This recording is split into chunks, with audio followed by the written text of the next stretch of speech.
welcome back to Pop Culture Graveyard. I am Hollis. With me, as always, is Dave. Hello, Dave. Hello. Hello, hello. And today, these two nice guys are going to talk about the film The Nice Guys, which is a 2016 film written and directed by Shane Black. Do you know Shane Black? I don't know Shane Black. Doesn't even sound familiar. He is the creator of the Lethal Weapon franchise with Mel Gibson and Danny Glover. That actually makes a lot of sense. So he had a big hand in the cinema of the 80s, the bigger-than-life cinema, cop shoot-'em-up wise, of the wild, outsized 1980s. He also has a minor part in the film Predator. He tells the dirty joke while they're on the chopper that gets no reaction out of Billy Bear. I call him Billy Bear, but he was Right. at 48 hours. Yeah. I forget what he is in Predator. I call him the Warriors cop. Exactly. Badge number. Right.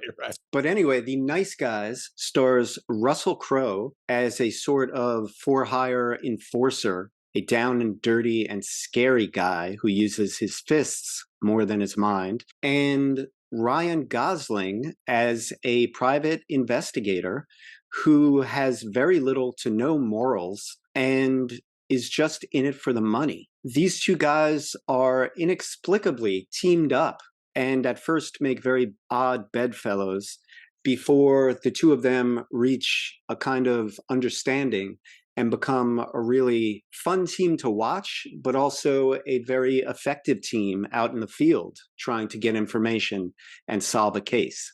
Did I leave anything out?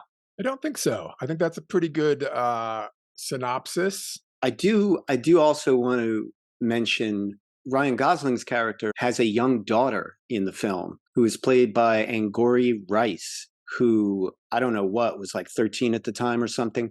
But she has since become a much more prominent actress. I loved her in Mayor of Easttown. But yeah, she's great in everything. It also features Margaret Qualley, who we sang the praises of in Once Upon a Time in Hollywood. So yeah. I think that's what put the seed in our head to do this movie. That is what did it. I'll tell you something, Dave. I haven't seen this movie a lot, but from the opening Curtis Mayfield number over the credits, I was in. I was like, oh, hell yeah.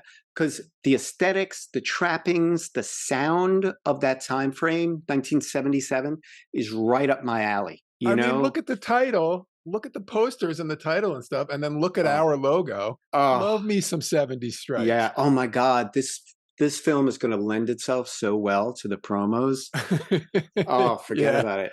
It's practically already partly done. Yeah. Here's the deal. This film didn't have to work hard to get me on board. And yet it did. It was great. It was firing on all cylinders. There's one point towards the middle of the film at which point it ceased to be the movie I loved. We'll get into it later. It still was a very good film, but it didn't have me like it did for the first half. Oh, really? Okay. Yeah. So we'll get into that. Mm-hmm. But the movie opens kind of off the beaten track. There's a kid. He steals his father's nudie mag, Cavalier. He's looking at a centerfold of a quote unquote porn star. In a Wee meets Hustler. Yeah, it's definitely on the kind of less airbrushed side of the street. It features misty mountains. Anyway, this kid is looking late at night at his father's dirty magazine with this centerfold of misty mountains. And then behind him, a car is careening off a road, headed down a mountain, and crashes. And looks like a light blue Berlinetta, I'd say. Oh, yeah, gorgeous car. Yeah. And a woman is thrown out of the windshield, lands opposite the car, is fully naked.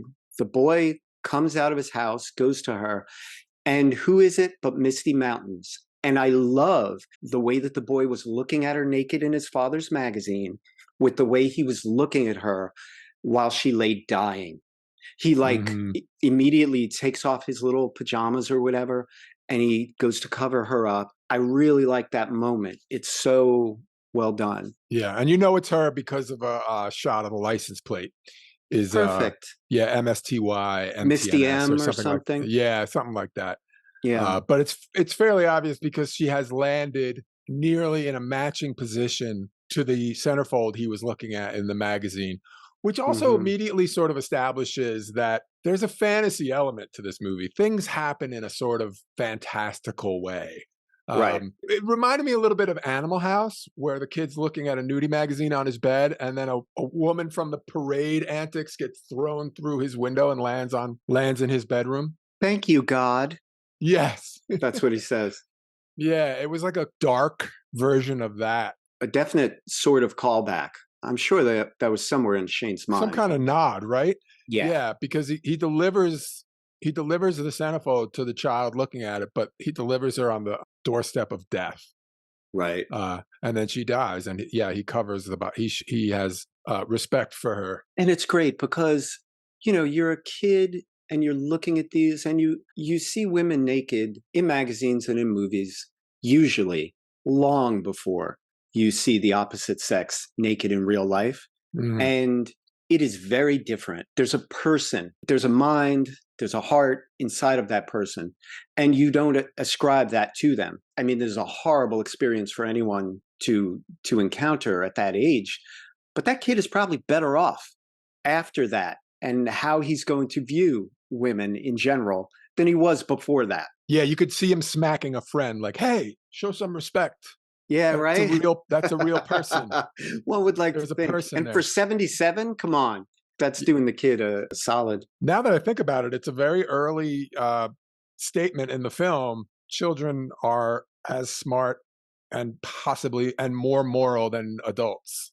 Yeah. There's a children thing running through this entire movie. Yeah, We'll get into it more. Yeah, we'll get into it. But Misty Mountains is a plot point. There's kind of twin plot points running through the film. One is connected to the porn industry and one is connected to the auto industry. And there are various threads that need to be tied together by our lead characters. But as in any great Alfred Hitchcock film, these are just what he would call the MacGuffin, which is all of these details that matter quite a lot to the characters in the movie, but the people at home watching it, we as an audience, really don't need to understand everything. It's just important that the characters in the film do. And so it really is a crackling plot and puts the characters through their paces. I have to tell you, Shane Black's introduction of these characters was very deftly done. Those two characters are introduced to us so wonderfully. The script shows and doesn't tell, like we're all taught in film screenwriting school. We know exactly who those guys are with a few simple actions. Yeah. And, I'm learning that that's a key to making me happy when I'm watching a movie. I've said before, I said about Jurassic Park, I don't care about anyone, so they can get eaten by dinosaurs. And I'm like, so what? Mm-hmm. I'm 15 minutes into this movie and I'm dying. I'm rooting for, I'm concerned about, I hope his arm is okay. Yeah. I hope that gunshot wound isn't too bad. Immediately care about these guys. Just such a good job setting them up. And he's not setting up like an obvious, like a goon and a PI. Right. They're not obvious. They're actually nuanced. Like they're both good at their jobs. They're both also bad at their jobs. They're complex. They have all the failings and all the blind spots of any of us. And also, I'll tell you something. This reminded me of a kinder, gentler LA Confidential team up. In that film, it was Russell Crowe as the kind of like headstrong, shoot 'em up, beat 'em up, burly character, and his more cerebral partner, who people looked at and didn't think he could even survive on the street, but is subverting expectations. He usually surprises with his results. They even have a moment where they're sharing a gun, crouching while a house is riddled with bullets, just like LA Confidential. And even Kim Basinger shows up.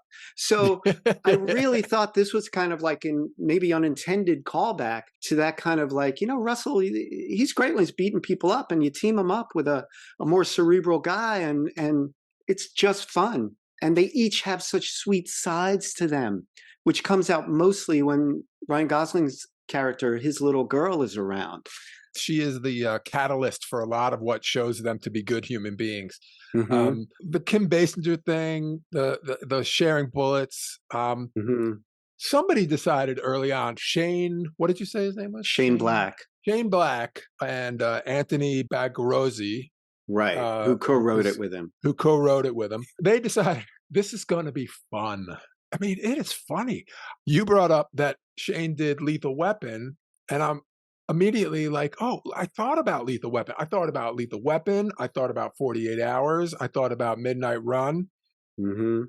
Those are all movies that are funny, but they're also thrillers. They're serious thrillers with some Right. heavy duty action and killing. And They all meld the buddy comedy to the shoot 'em up thriller.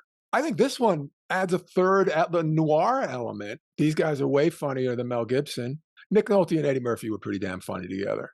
They were Um, great. But I'll tell you yeah. something. If you were like, you have to watch one of them right now, I'd probably watch The Nice Guys again, only because it's so modern. It's set in 77, but it's way more modern and feels more modern than any of the others. Some of them haven't aged well. And this one, though it's set, earlier than all of them, it feels very modern. A lot of respect for the audience. A lot of things go unsaid. And Mhm. these characters continue to reveal themselves through their actions to the audience. So it never, there's no long talking jags.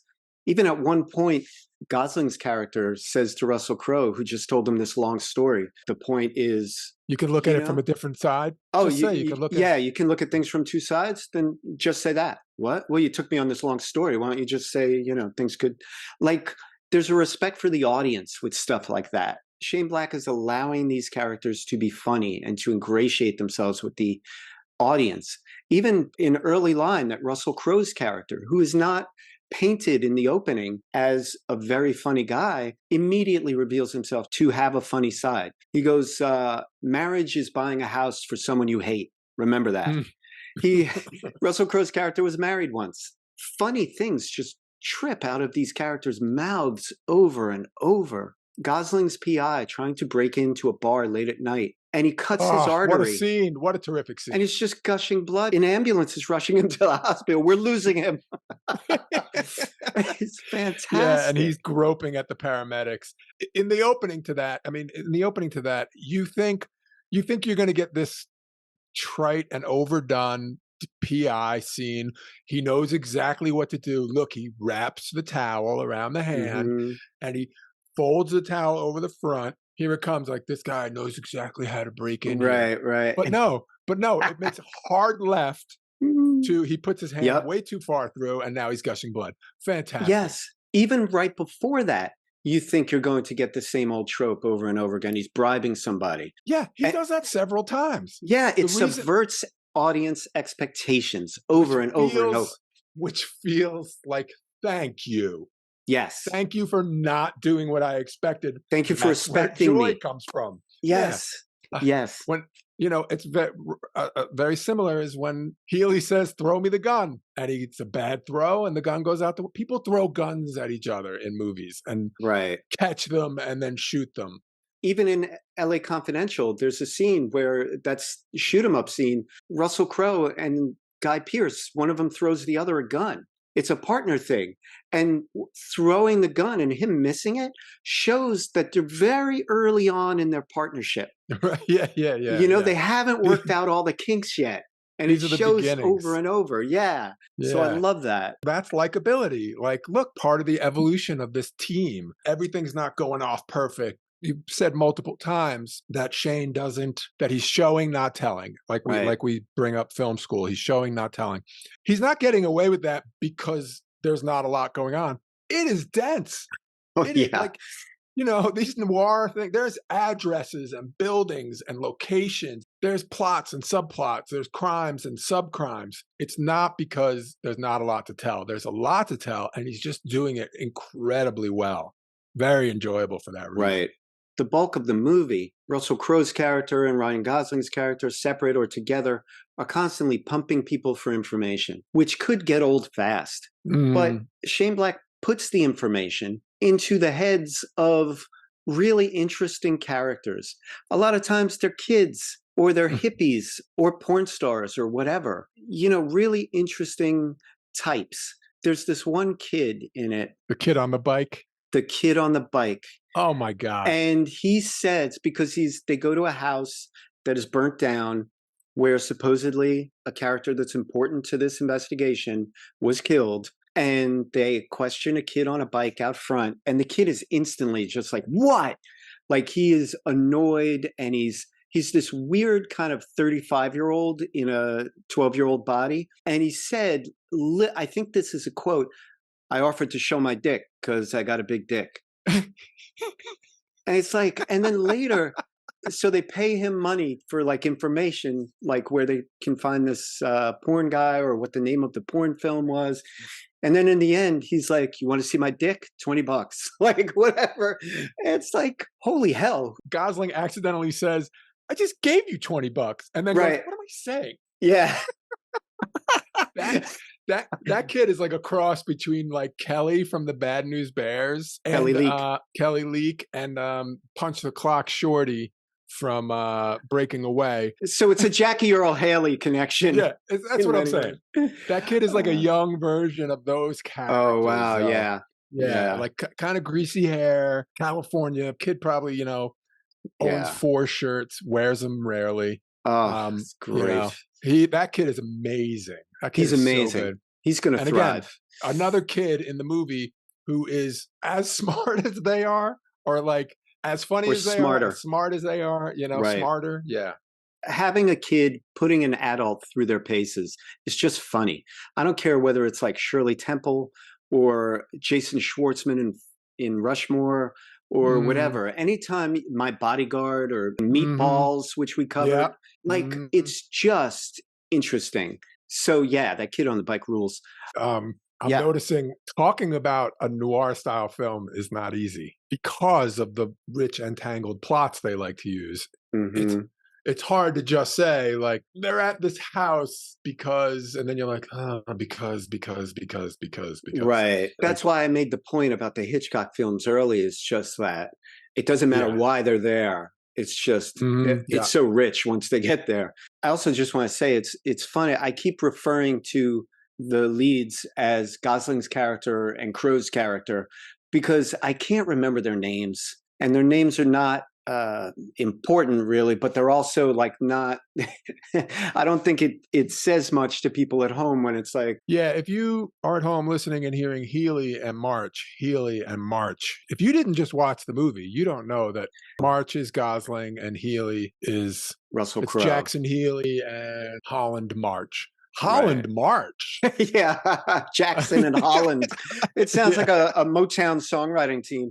But for the benefit of people at home, Gosling and Crowe. So I talked about how the actress playing Gosling's daughter is great. His daughter made me nervous at first. I get nervous because I don't want to watch a movie where villains are constantly grabbing a guy's daughter, putting a gun to her, and it's treated as absolute horror. I love that the approach they take is she almost weasels her way into the third partner of this partnership. And they're like, you know what? We can't seem to stop her from joining in. And they just sort of accept the fact that she's in danger and that she's around gunplay, she's around porn, she's around all these things that are happening. I would be so bummed out if it was all wringing hands. I don't feel like wringing my hands as I am with you. Yeah, I am with you. And that's yet another way that Shane Black subverts all of our expectations based on years of watching this type of thing.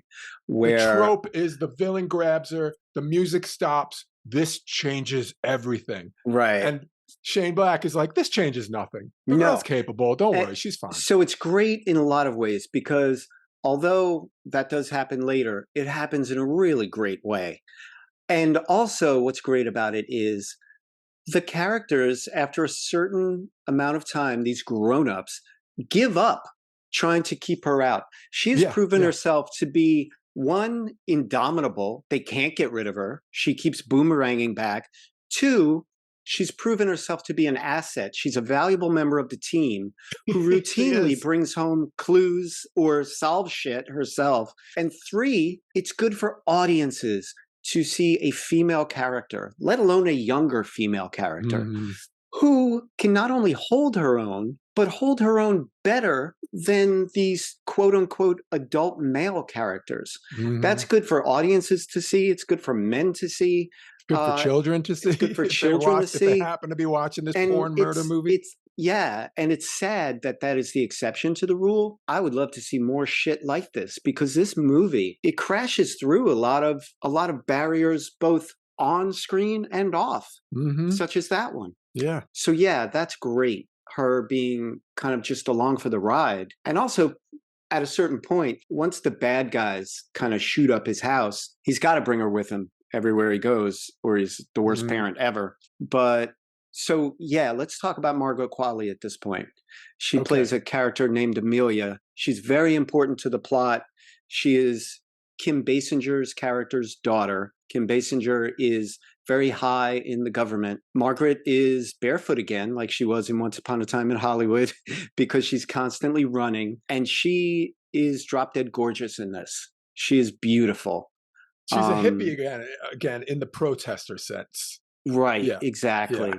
Here's what I'll say. And listen, I'm about to drop a major spoiler. So if you don't want a spoiler alert, I'm going to let you pause it here, go watch The Nice Guys, and pick up this podcast again in a couple of days or whenever you finish watching. But Margaret Qualley as Amelia, she gets killed. And I think unexpectedly. And I think it was a major mistake killing her character. The film changed tone completely at that point in a way that I don't feel it ever recovered from. It became a different movie from then on. The last half hour is a far sadder affair. It's still a good film, but it's never truly fun again. At least not for me. I was going to ask you, as a film person, is this a thing that I'm not aware of? Maybe there's a long history in noir where, even though the detectives do their job and do it well and protect the person or catch the person, in the end, it's a failure. They can't save the girl. That is a recurring thing. Okay. But for a guy who's been subverting expectations all film long, hell of a one to choose to stick with it. Yeah. Right? This hell of a time to toe the line. Right. This is the one he should have not given in on. Here's what you do.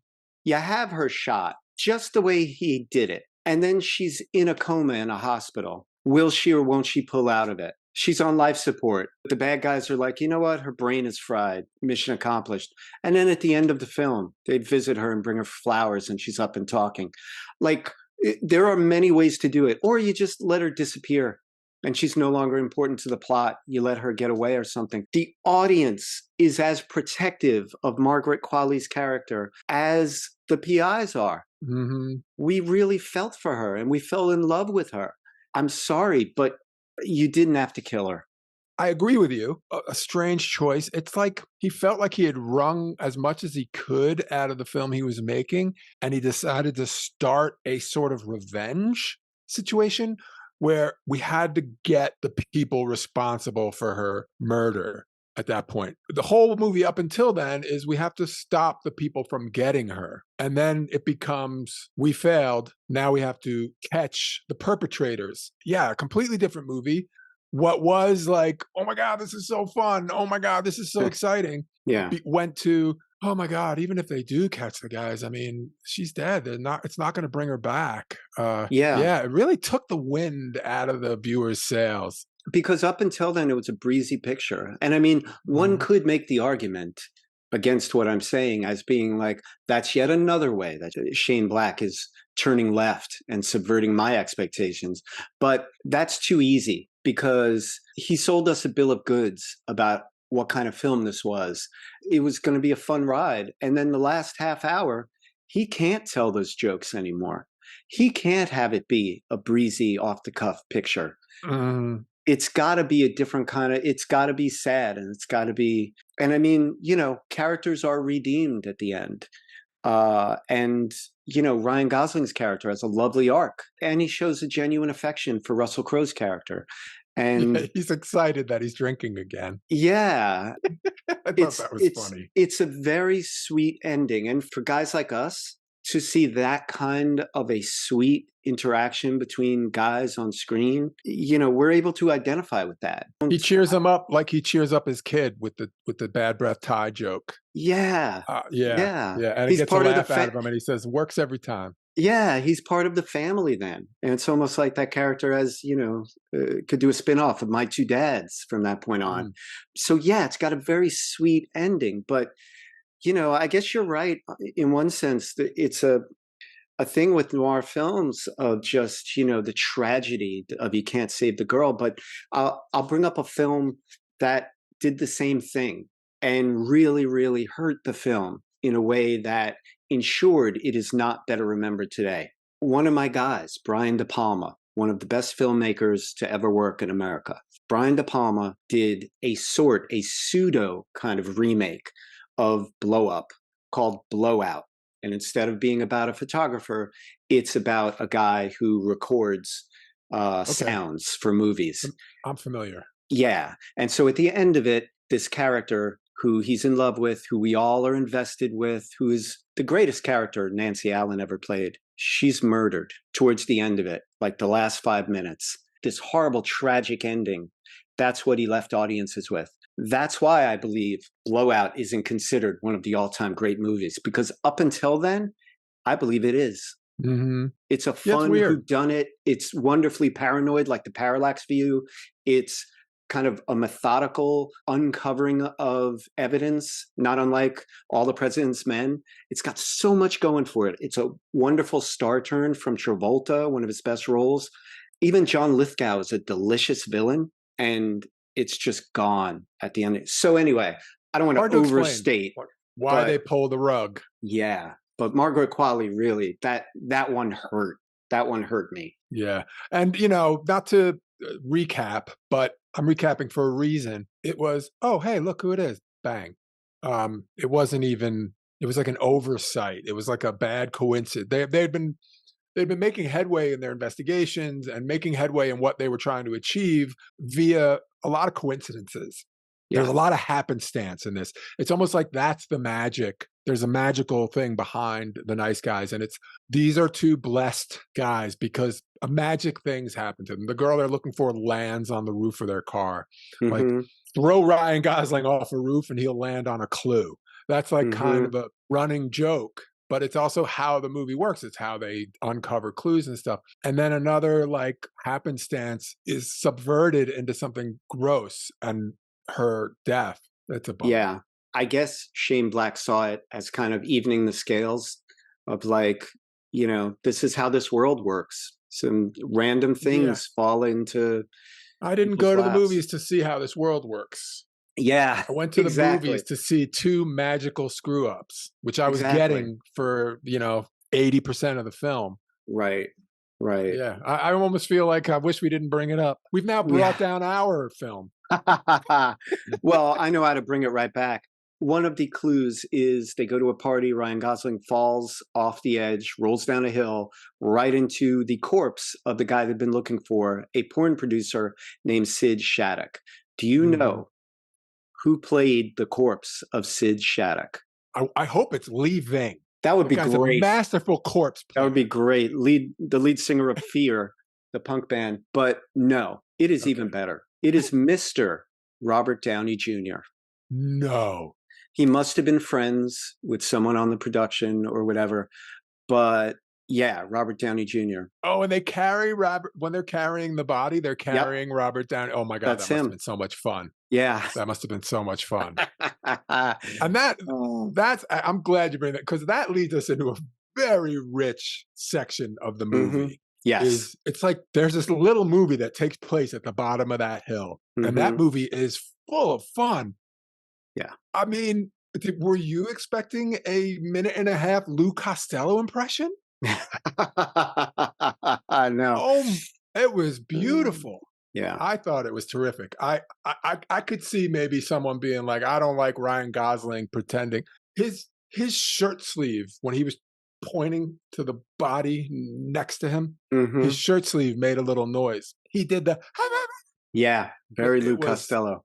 Oh, he nailed the Lou Costello. One could say Russell Crowe nailed the Bud Abbott because he was kind of assailing Gosling. You mean to tell me that you saw the body from up there? What are you doing down there? Did you fall down there? Did you fall? Yeah. It's very Bud Abbott. Yeah. And then you're like, that was fun. Now we're probably in for another 15, 20 minutes of serious investigating. No, they throw the body. And this brings up another element, which this movie uses California well. Yeah. This movie understands where it's taking place. And something I've noticed about California now that I've been 3 or 4 times, you've lived there. Mm-hmm. They build these houses, especially in these rich neighborhoods, that can be deceiving. They look like they're all alone on a hill. Yep. And they do a terrific job to the eye of convincing you that this is a rich person's house and they have dozens of acres and there's not another house for miles. They can each look like that, even though they're near each other, which I think was definitely thought about when they heaved the body of Sid Hatrack. AKA Sid Shattuck. AKA Sid Shattuck. When they heave the body over the fence, it's that look of we're in the middle of the hills. There's nothing around for miles. Right. It's like, no, that behind that fence is another mansion that was carefully built out of the view of the mansion that you're in. So they heave the body over a fence and it lands on the dinner table of an outdoor wedding.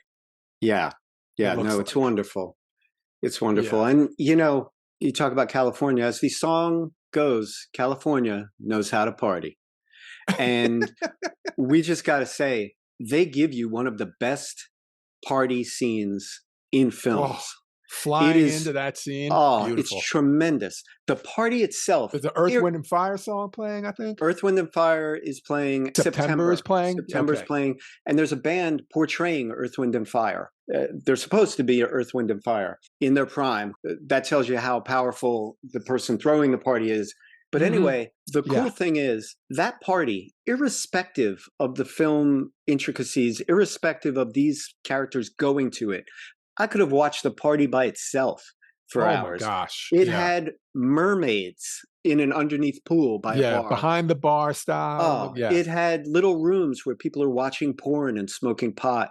It had a tree man on stilts. Yeah, it had so much fun, so many good things going for it. And when you bring the characters into it, they find information there. Gosling's daughter gets in trouble. One of the killers we encountered earlier, his partner encounters Russell Crowe. They have a really epic fight around a hot tub. So many things happen in such rapid succession, one after another after another. It is just action-packed, and it's one of the best party scenes in all of film. Yeah, I could not agree more. And I've seen that scene attempted many times. It's not uncommon that 2 detectives who don't really belong walk into often a kink-oriented party because it's fun to watch them go, whoa, that's not a table. That's a naked girl. Yeah, things like that. Yeah, just a dense situation that all 3 characters are having lots of experiences. The experiences feel real. They feel important. Russell Crowe's character is hard at work. Ryan Gosling's character is hard at work on getting drunk. Yeah. And Ryan Gosling's daughter is getting the most work done. A dense scene within a dense movie. Beautiful. Yeah. I want to bring up the killer. There's a killer in this film called John Boy. And I like that they based a character and named a character simply for the mole that is shared by Richard Thomas's character, John Boy, on the TV show The Waltons. I would say that it was a disconcerting version of the Waltons John Boy. If the Waltons John Boy wasn't so disconcerting already. Yeah. The Waltons were a weird family. Yeah, they were. So long story short, the true enemy in this film is Detroit, specifically the big 3 automakers. And there's a whole subplot about catalytic converters. And the only thing that's important to you to know is that the big finale, the big shoot 'em up moment in the film takes place at the 1978 auto show, which of course happens in 1977 showing you all the cars that are coming. You know, for movies like this, that kind of scene is obligatory. We've seen that type of scene, as we've said, of other scenes a million times. But this one, at least, it gets it over with, which is the best thing I can say about it. And it doesn't try to do too much. You know, I have seen this scene played out so many times, and it usually ends the same way. There's a character with a gun pointing it at one of our heroes, and the character with the gun talks and bloviates for like an hour about it. And that's why I did this and that. In this case, it's just, you know, this villain, John Boy, was just hired to do a job, and he's out there doing it. There's fisticuffs, there's shooting, there's an attempt to get this film, this important thing that the characters need. Yeah, like I said, the best part about it is that it's over quickly. It gives us a resolution, and it ends on this awesome auto show that I just wanted to jump into the screen and experience for myself. I love that time and those cars. I'm already so in. Like, you know, from the beginning of the movie, I was in just from the way they did the logo, like I said, the musical choices, the fact that it's 70s, the shirts they're wearing, the jackets they're wearing. They had, you know, Barney Miller level leather jackets. And then to say, I'm going to culminate in a room full of cars. Up until then, there'd been some pretty good car stuff. But then the big car payoff comes because they get to close at a car show. So not only are there cars, but the cars are turning on turntables. My favorite Corvette is the 78 Corvette. There's a 78 Corvette in there just twirling around. Beautiful. Amazing. There's an amazing Cadillac Eldorado or something. It's car porn. It's car porn, and it's well done. It's beautiful. And to speak to what you said, it's an obligatory scene. Everyone running around, but no one acting like a bloviating villain. They are all just trying to get their job done and tripping over themselves and other people while they do it. John Boy's trying desperately to kill the people he's supposed to kill and trying desperately to stop the film from showing.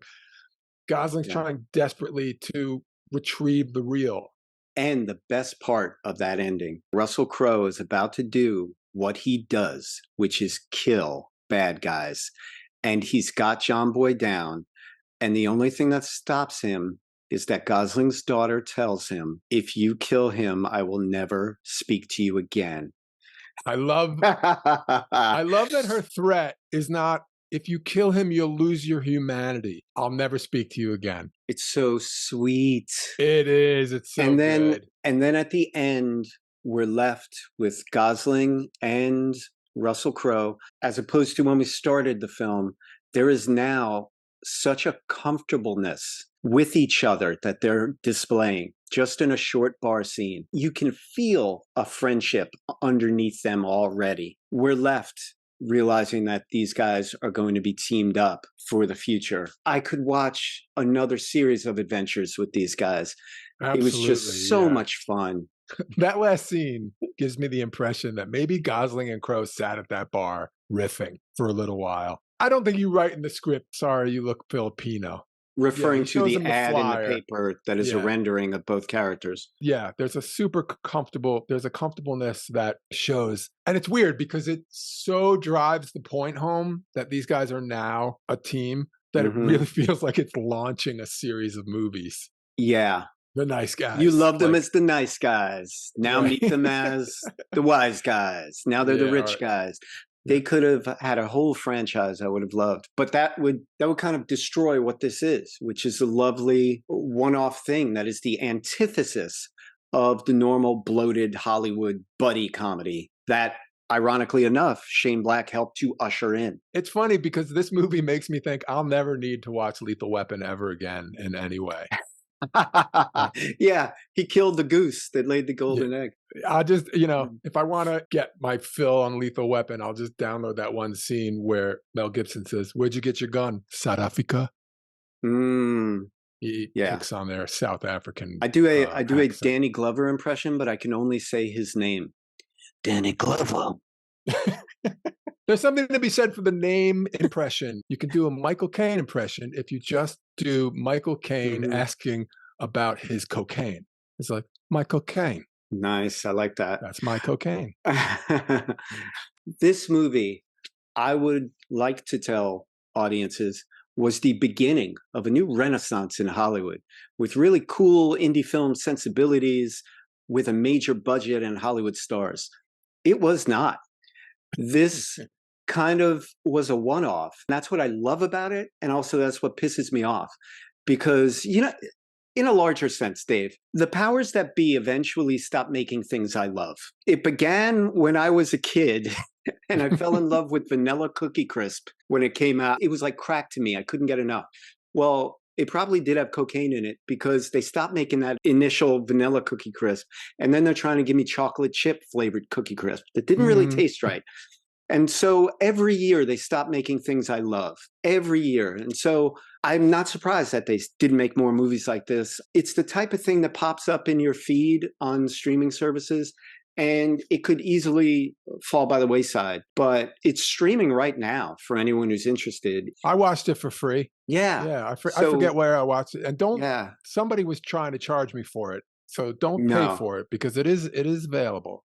It's out there. It's a good point. I used to feel that way about certain shirts and shoes, and I say, Yeah. "Oh, I wish I bought 10 of that Hang 10 shirt I wore," or Right. And you could find a warehouse with a whole pallet of Vanilla Cookie Crisp, but you're not going to find a pile of the Nice Guys. It's not there. I will say about the fact that the powers that be stop making things you love. I don't know how to say it in French, but it's such is life. C'est la vie. C'est la vie. Yeah. Why don't we leave it there? Yeah.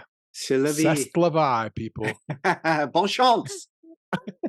Well, this was fun. Thank you, Dave. Thank you. I'm glad I got to rewatch this movie. Yeah, this was fun. And if you're not a fan of Ryan Gosling prior to this, and why wouldn't you be? I love this guy. Holy hell. What a great introduction to him. And Russell Crowe, just likable as hell. Hey, folks, Ryan Gosling is funny. You might not know that. He is funny. So funny. Yeah, no, I love him. Cool.